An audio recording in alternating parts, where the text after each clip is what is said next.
Welcome to this brief tutorial on preparing for oral exams for languages from the University of Reading Study Advice team. The tutorial is designed for you to go through at your own pace and you can pause it at any time. Oral exams are sometimes referred to as vivas, from the Latin viva voce, which means live speech. They might be used to test your ability to quickly recall knowledge on a subject, or to give you a chance to expand on and defend a piece of written work, as in a thesis defence, or to demonstrate your language ability. This tutorial is going to focus on preparing for oral exams for languages. The first thing to do when preparing for an oral language exam is to immerse yourself in the language. So listen to foreign language radio or television programmes, spoken word versions of books and newspapers. Get used to reading language text aloud. This will help you to naturally assume the rhythm of speech in that language. Remember that the exam will involve interacting with other speakers, so practice with a friend or group of friends.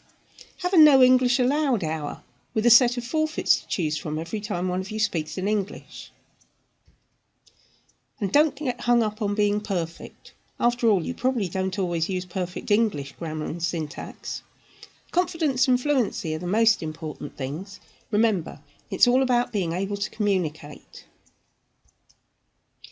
In the exam room itself, you need to think of the oral exam a bit like a presentation, like a public performance. So here are some strategies that can help you feel calmer and help you to achieve your best result. Firstly, remember to act confident even if you don't feel it. Smile when you enter the room and shake hands with the examiner. Make eye contact during the exam. Remember to ask questions as well as responding to them, and thank the examiner when you leave. Breathing deeply and regularly can help to calm your nerves. And take a bottle of water in case your mouth is dry. Slightly warm is better than ice cold. Take your time. Don't rush into giving an answer before you've thought about what you want to say. You'll get confused and make mistakes. Take a breath and think before you speak. And listen to the whole question carefully before you start constructing your answer. It's tempting to latch onto one word that you recognise and start thinking about what you want to say. But don't do that, because you may miss an important part of the question.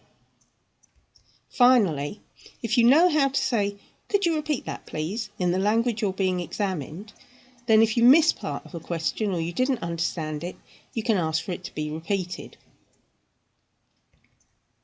So to sum up, preparing for an oral language exam involves immersing yourself in the language, practicing your speech as much as possible, thinking ahead about strategies for the exam itself. If you do all of these things, you will talk your way to success.